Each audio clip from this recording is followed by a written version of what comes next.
అందరికీ నమస్కారం అండి. అందరికీ ముందుగా భోగి, సంక్రాంతి, కనుమ శుభాకాంక్షలు అండి. మీరందరూ సంతోషంగా ఈ సంక్రాంతి పండుగని జరుపుకోవాలని కోరుకుంటూ,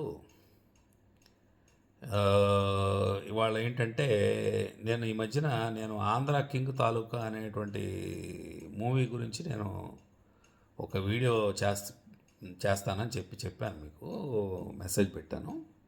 సరే, దాని మీద ఇవాళ మా చెప్దామని వీడియో చేస్తున్నాను అనమాట అండి.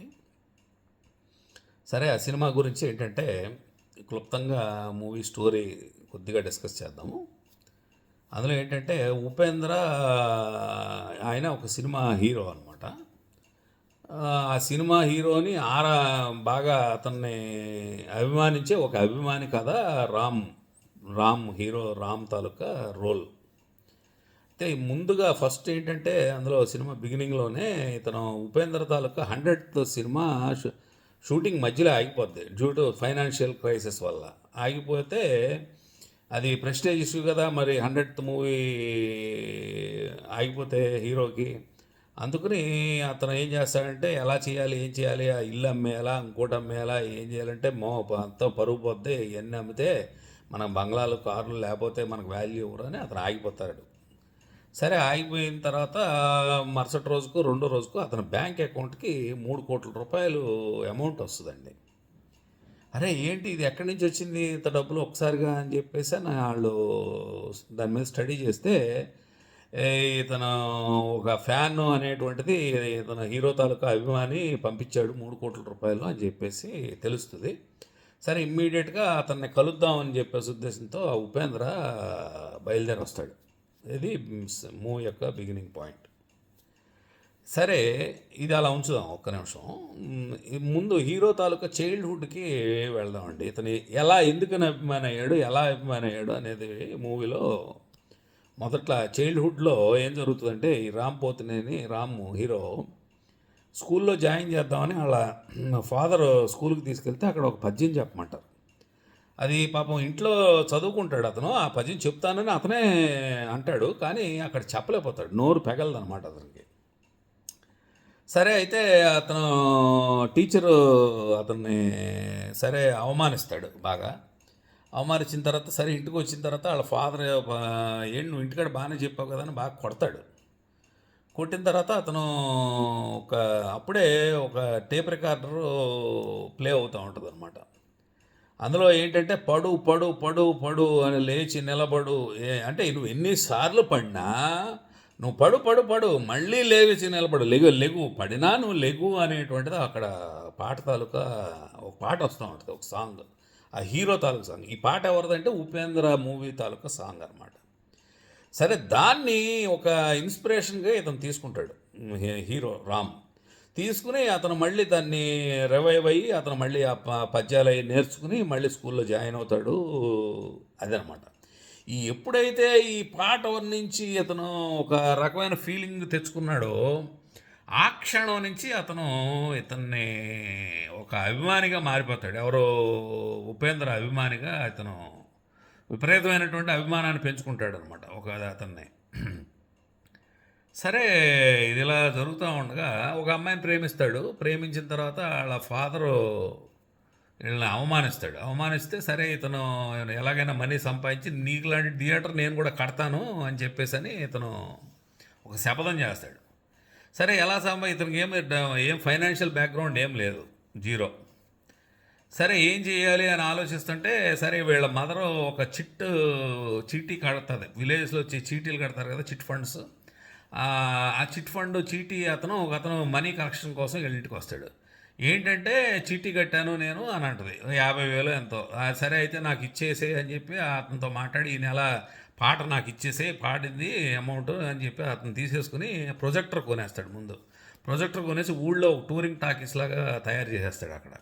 సరే, అది క్లిక్ అవుతుంది. క్లిక్ అయిన తర్వాత మంచి మనీ ఇతనికి సంపాదిస్తాడు, డబ్బులు వస్తూ ఉంటాయి కొంచెం. ఈ డబ్బులు వస్తున్నాయి అని మళ్ళీ ఆ జలసీతో అదేంటి హీరోయిన్ తాలూకా ఫ్యామిలీ మెంబర్స్ వచ్చి వాళ్ళు దాన్ని పాడు చేసేస్తారు, దాన్ని అంతా డిస్ట్రాయ్ చేసేస్తారు.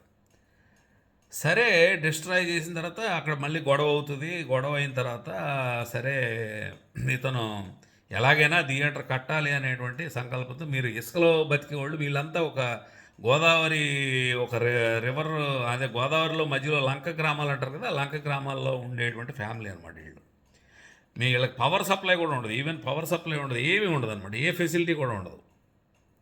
అయితే ఇతను ఈ ఇంతకుముందు లైఫ్లో జరిగినటువంటి ఒక ఎక్స్పీరియన్స్ థాట్ అతనికి ప్రొవోక్ అవుతుంది, థాట్ వస్తుంది అనమాట. ఏంటంటే ఎవరో అంతకుముందు లైఫ్లో అతను జరిగినటువంటి ఒక సందర్భం గుర్తొచ్చి అందులో ఇసుక టన్ను 500 రూపాయలని ఒక అతను చెప్తాడు ఇతనికి. అది గుర్తొస్తుంది. అది గుర్తొచ్చి ఇతను శాండ్ బిజినెస్ స్టార్ట్ చేస్తాడు. ఊళ్ళో వాళ్ళందరితోటి యునైటెడ్గా స్టార్ట్ చేసి డబ్బులు సంపాదించి దాంతో థియేటర్ కడతాడు.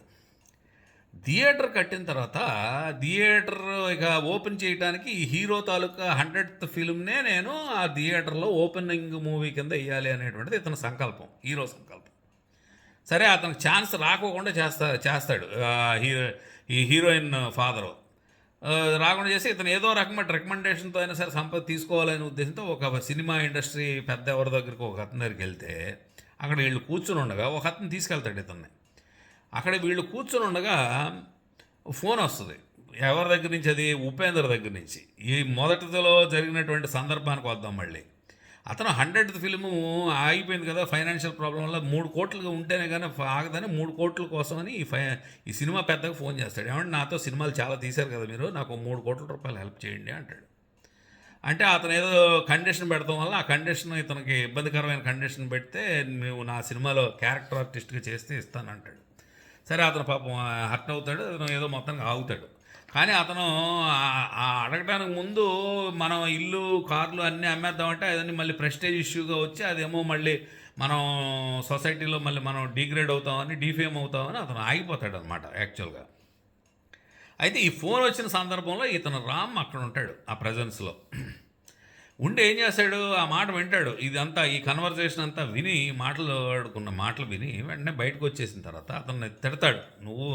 నువ్వెవడరా అది అదే అతని మీద అభిమానంతో, హీరో మీద అభిమానంతో ఈ సినీ పేదను తిట్టి బయటకు వచ్చేస్తాడు. వచ్చేసి సరే ఇలా హీరోయిన్ ఫాదర్ దగ్గరికి వెళ్తాడు. వెళ్ళి నేను నా థియేటర్ అమ్మేస్తాను, నువ్వు కొనేసుకో అని చెప్పేసి మొత్తానికి 3 కోట్లకి అమ్మేసి అది డబ్బులు అతనికి పంపించేస్తాడు. అయితే సరే ఇప్పుడు అది జరిగింది కదా, 3 కోట్లు ఇచ్చాడు కదా, అది పట్టుకుని హీరో మన ఎవరైతే ఉపేంద్ర ఎవరైతే ఉన్నాడో హీరో, సినిమా హీరో, అతను ఇతని దగ్గరికి వస్తాడు అనమాట. ఇది స్టోరీ. ఇప్పుడు ఇక్కడ జరిగినటువంటి సందర్భాలని మనం తీసుకుందామండి. మనకి ఎలా ఉపయోగపడుతుంది సినిమా ఏంటి, ఇందులో ఉన్నటువంటి అంతరార్థం ఏంటి, ఇందులో ఉన్నటువంటి విషయం ఏంటి. హీరో ఒక యోగి తాలూకా మానసిక స్థితి కలిగినటువంటి వ్యక్తి. ఎలాగో చెప్తాను ఇప్పుడు మీకు. ఈ సినిమా మీకు స్టోరీలో చెప్పాను కదా, ఇప్పుడు ఎలా అనేది మనం ఎగ్జాంపుల్స్ తీసుకుందాం. చూస్తున్న వాళ్ళకైతే మీకు క్లియర్గా అర్థమవుద్ది. కాకపోయినా మళ్ళీ ఇప్పుడు నేను చెప్పిన తర్వాత మళ్ళీ చూడండి, ఒకసారి వీలైతే చూడండి. అతను ఆ పాటలోంచి ఇన్స్పిరేషన్ తీసుకున్నాడు. అక్కడ పాట విన్నాడు, పడు పడు పడు అని. ఆ పాటని తనకి అన్వయించుకున్నాడు. ఏదైతే అతను అక్కడ కింద అతను బాగా అవమానింపబడ్డాడో అవమానం ఆ సందర్భంలో అతను ఆ పాటని ఇన్స్పిరేషన్ తీసుకుని అతను అందులో సక్సెస్ అయ్యాడు, ముందుకు వచ్చాడు. అట్లాగేనండి ఇప్పుడు అక్కడ చీటీ పాట అనేటువంటిది అతను రోడ్డు మించి పిలుస్తాడు, ఆ చీటీ పాటలు పట్టుకుని డబ్బుల కోసం. కానీ ఇతను ఏదైతే మైండ్ సెర్చింగ్లో ఉంది, ఏంటి అక్కడ శపథం చేసి వచ్చాడు, నేను ఎలాగ పైకి రావాలి అనేటువంటి థాట్ అతనికి రన్ అవుతుంది మైండ్లో. ఎలా నేను జీవితంలో పైకి రావాలి, ఎలా సక్సెస్ అవ్వాలి, థియేటర్ ఎలా కట్టాలి నేను అనేటువంటి తపన అతనిలో బిగిన్ అయింది. కాబట్టి అతను వెతుకుతున్నాడు కాబట్టి టక్కన దాన్ని ట్యాప్ చేసేసాడు. ఏదో ఆ డబ్బులు తీసుకున్నాడు, ఏదో టూరింగ్ టాకీస్ కట్టాడు, సరే అదే అదొక సక్సెస్ అయ్యాడు అక్కడ. తర్వాత ఏం జరిగింది, తర్వాత కూడా అతన్ని అవమానించడానికి మాట్లాడినటువంటి ఇసుక అనేటువంటి ఒక వర్డ్లోంచి అతను అంతకుముందు జరిగినటువంటి జీవితంలో జరిగినటువంటి పాస్ట్ ఎక్స్పీరియన్స్లోంచి దాన్ని ఇంకొక బిజినెస్ ప్లాన్గా తెచ్చుకున్నాడు. అంటే ఇక్కడ మీరు జాగ్రత్తగా మనం అర్థం చేసుకోవాల్సింది ఏంటంటేనండి, మీకు ఎవరైనా ఈ వింటున్న వాళ్ళు, ఈ ప్రపంచంలో ఏ ఒక్క వ్యక్తి అయినా మనిషి జీవితంలో మారాలన్నా, జీవితంలో పైకి రావాలన్నా ప్రతి క్షణం మనకు చుట్టూతో ఆ సందర్భాలు ఏర్పడతాయండి. ఆ సందర్భాలని మన అవేర్నెస్తో ఎవరైతే పట్టుకోగలుగుతారో వాళ్ళు సక్సెస్ అవుతారు. అంతేగాని మీకు ఎవరో వచ్చి రెడీమేడ్‌గా ఎవరో ఏది తయారవ్వదండి. మనకి చుట్టూతా జరుగుతున్నటువంటి సమాజంలో మన చుట్టూ జరుగుతున్నటువంటి పరిస్థితుల్లోంచి మనం పట్టుకోగలగాల. ఆ ట్యాప్ చేసుకోగలగాల. అతను ఆ శాండ్ అనేటువంటి సందర్భాన్ని అతను గతంలో టన్ను 500 అని ఆ చెవిలో పడినటువంటి ఆ మాటను పట్టుకుని ఇతను శాండ్ బిజినెస్‌లోకి వచ్చాడు. శాండ్ బిజినెస్ సక్సెస్ చేసుకున్నాడు ఊర్లో వాళ్ళతోటి. దాంట్లో నుంచి డబ్బు సంపాదించి థియేటర్ కట్టగలిగాడు. ఇది ఇది ఇది ఆ ఎరుకలోంచి ఆ అవేర్నెస్ ఎవరికైతే ఉంటుందో ఆ అవేర్నెస్లోంచి ఇలా పట్టుకోగలిగేటువంటి ఇది వస్తుందండి. తర్వాత ఇంత సంపాదించాడు, సరే ఆ 3,00,00,000ని అమ్మేశాడు. ఎందుకని? అతను ఎవరైతే అతను అభిమానిస్తాడో, అభిమానం అంటే ఏంటండి? అతని వల్ల నేను జీవితంలో నేను ఎందుకో పనికిరానటువంటి వాడుగా నిరూపింపబడి చిన్నప్పుడు నేను ఎందుకు పనికిరానోడుగా అవమానింపబడ్డానో అక్కడ నేను సక్సెస్ అయి నిలబడటానికి కారణమైన ఆ పాట, ఆ హీరోది అనేటువంటి ఫీలింగ్ ఏదైతే లోపల ఉందో ఆ ఫీలింగ్ కోసం ఏమైనా చేయడానికి ఇతను సిద్ధపడి ఉన్నాడు. అందుకని అమ్మేశాడు దాన్ని. ఇక్కడ మనం ముఖ్యంగా అర్థం చేసుకోవాల్సింది ఏంటంటేనండి, ఎవడైతే ఎగరటం నేర్చుకుంటాడో ఎన్నిసార్లు కింద పడినా ఎగిరేస్తాడండి. ఎందుకంటే వాడికి ఎగరటం వచ్చు. కానీ సమాజంలో మనిషి అయినా సరే ఈ ఏ భయంలో ఉంటాడంటే పడిపోతే లేగలేమో అనేటువంటి భయంతోనే నిరంతరం మనిషి జీవితంలో ఉండేటువంటి ఒక అనుభూతిని ఆస్వాదించలేకపోతాడు. ఎందుకంటే పడిపోతానేమో, నేను ఎగురుతున్నాడు ఇప్పుడు బాగానే ఉంది, కానీ ఎగురుతా ఉన్నటువంటి వ్యక్తి ఏమో నేను పడిపోతానేమో అనేటువంటి భయం, అంటే మళ్ళీ ఎగరడం మనకు రాదు కదా అని ఎగరలేనేమో అనేటువంటి ఒక అనుమానం, డౌట్ అనమాట. అంటే ఎవరికైతే కరేజ్ ఉంటుందో, ఎవరికైతే పరిపూర్ణమైనటువంటి గట్స్ ఉంటాయో అతనే అటువంటి అంత మరి సక్సెస్ అయ్యి పెళ్లి చేసుకోవాలని అమ్మాయిని ఈ 3,00,00,000కి అమ్మేశాడు కదా. అది ఆ గట్స్ ఎందుకని అమ్మాడు? నేను మళ్ళీ సంపాదించుకోగలను అనే దమ్ముంది అతనిలో, అందుకని అమ్మేశాడు, ఇచ్చేసాడు అంతే, తృణప్రాయంగా ఇచ్చేసాడు. ఇక్కడ ఇంకొక ముఖ్యమైనటువంటి పాయింట్ జాగ్రత్తగా గమనించండి. ఎవరన్నా చెప్పారండి అతనికి, రామ్కి ఎవరన్నా చెప్తే అమ్మాడు అనుకుంటున్నారా? కాదు, అతను అక్కడ కన్వర్జేషన్ విని ఇతను చేశాడు. ఎవరో అడిగితేనో ఎవరితో చెప్తే చేయలా. ఎందుకని? ఆ ఇన్స్పిరేషన్ ఎలా అయితే తీసుకున్నాడో అలాగే ఇవ్వడానికి కూడా అంతే. ఇవ్వడానికి కూడా ఇప్పుడు ఎవరో చెప్పలేదు కదా, ఎవరు చెప్పకుండానే ఆ ఇది ఉంటుందండి. అంటే బాధ్యత అనమాట.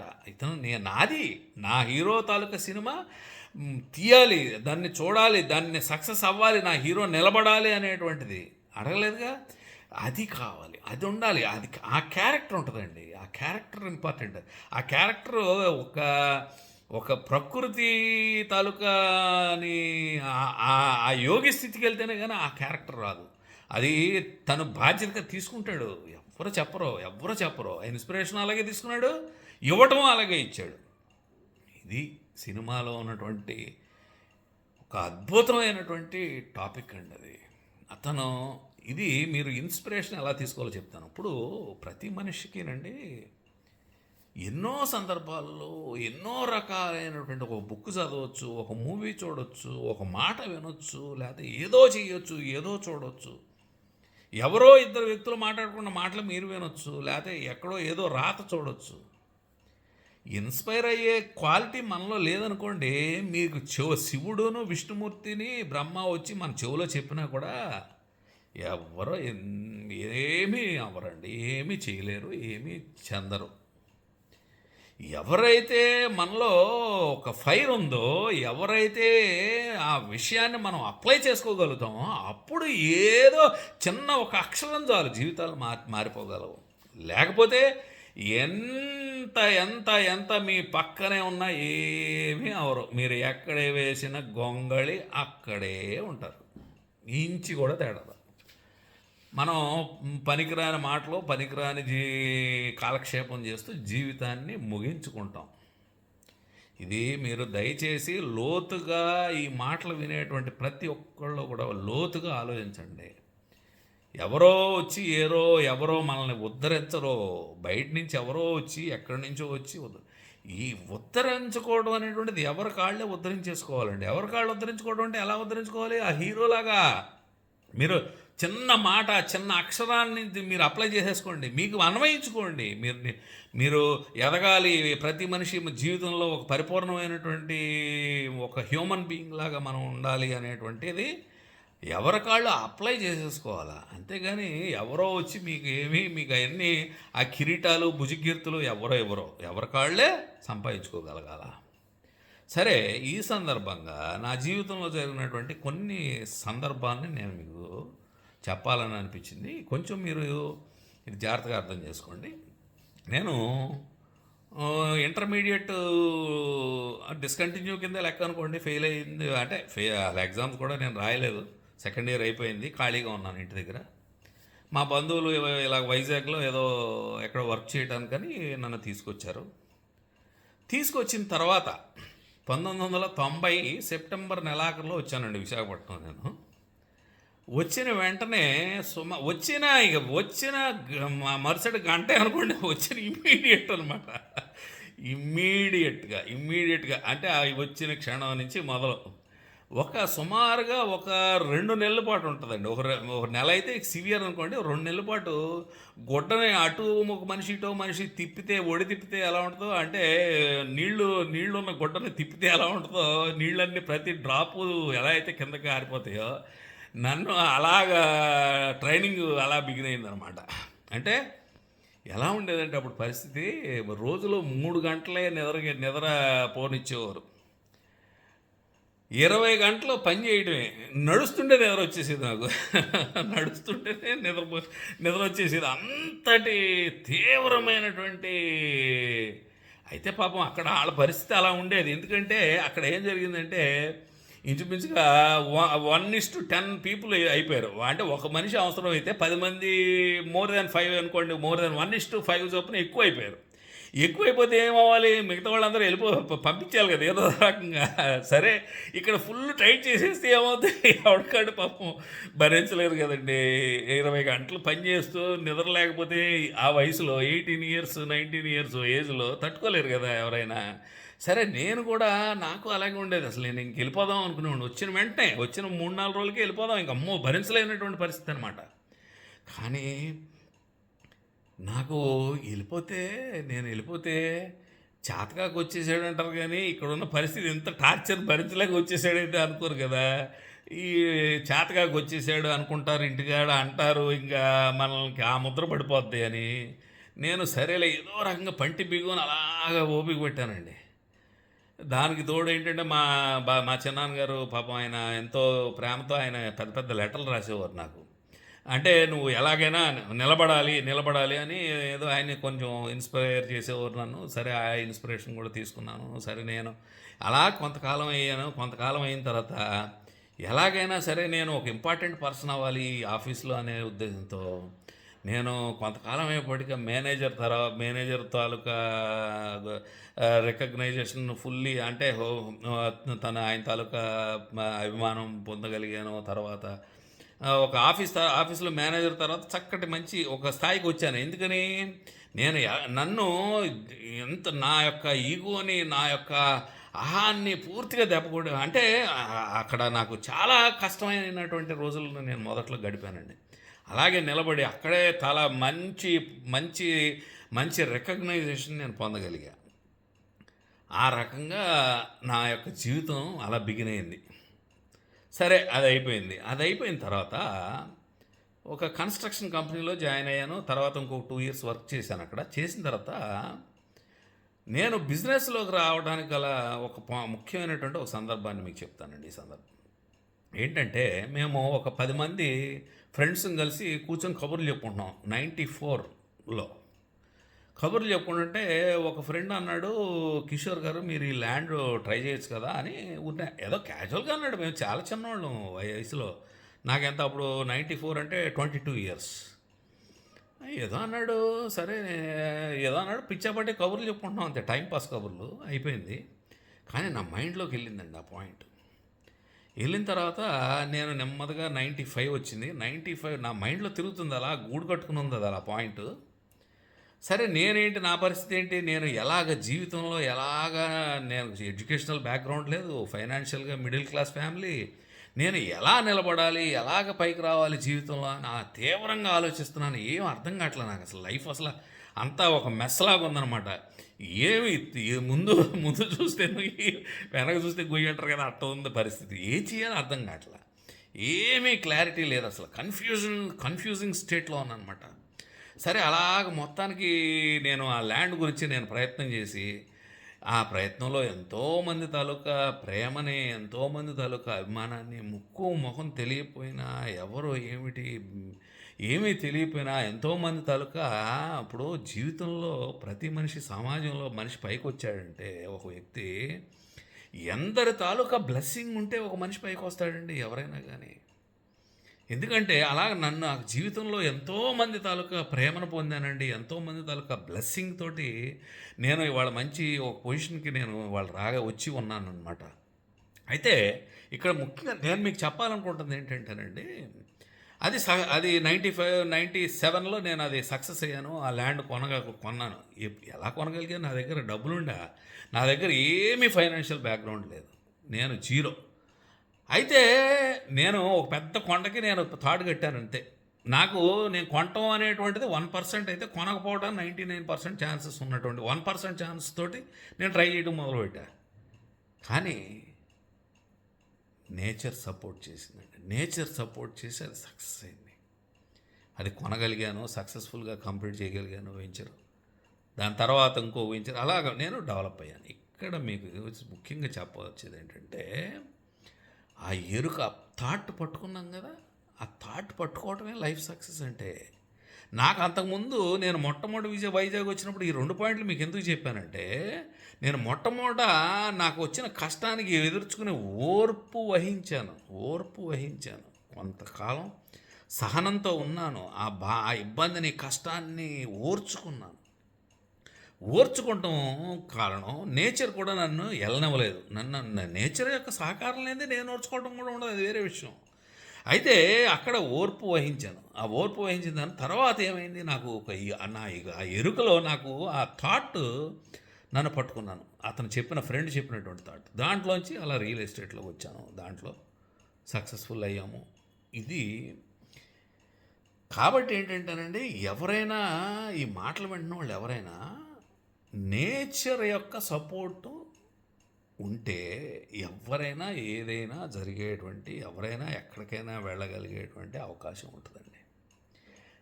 కాబట్టి మనం అందరం ఎటువంటి సరెండర్‌నెస్ ఉండాలి. నేచర్‌కి సరెండర్ అయినప్పుడు, నేచర్ సపోర్ట్ ఉన్నప్పుడు, నేచర్ సపోర్ట్ సంపాదించుకోవాలి. మీకు ఆ సినిమాని ఎందుకు చెప్పాను? ఆ సినిమాలో జరిగినటువంటి ఇన్స్పైర్ అవ్వాలి. అది ఇన్స్పిరేషన్ తీసుకుని మనం ఓపికగా ఉండాలి. పేషెన్స్‌లోంచి మనకు మనం మార్పులు వస్తాయండి. ఇవాళ మనం పట్టుకోవాలి. ఆ ఓర్పుతోటి పట్టుకోవాలి. అందుకనే ఉడుము పట్టు అంటారు కదా! ఆ ఉడుము పట్టులాగా పట్టుకోగలిగినప్పుడు ఏదైనా మన జీవితంలో ఏదైనా మనం అనుకున్నవి సాధించగలుగుతాం.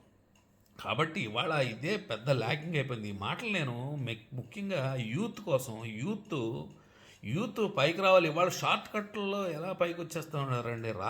షార్ట్ కట్లు ఎత్తుకోకూడదు. ఒక ఒక ఒక ఒక ఎయిమ్ పెట్టుకుని ఆ ఎయిమ్ ప్రకారంగా పని చేసుకుంటూ దానికి తగినట్టుగా మన గ్రౌండ్ వర్క్ ప్రిపేర్ చేసుకుంటూ మనం జీవితంలో పైకి వస్తాం.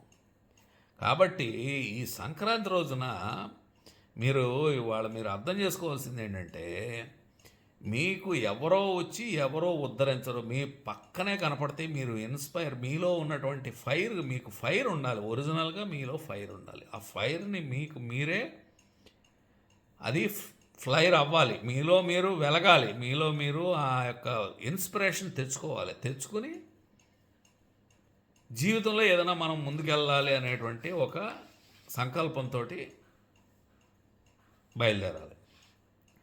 అలాగే మీకు ఆ మూవీలో ఇంకో ముఖ్యమైనటువంటి విషయాలు ఏంటంటే, ఆ సరెండర్‌నెస్, ఆ కరేజ్ ఉండాలండి. కరేజ్ ఉండాలి. మనం ఏదైనా చేయాలంటే ఒక కరేజియస్ యాటిట్యూడ్ లేకపోతే లైఫ్‌లో కరేజ్ లేకపోతే మనకి మనం ఎప్పుడు భయపడతా ఉండాల్సిందేనండి. మనిషి ఎప్పుడు భయపడతానే ఉంటాడు. భయం, భయం బందీ అయిపోతాడు.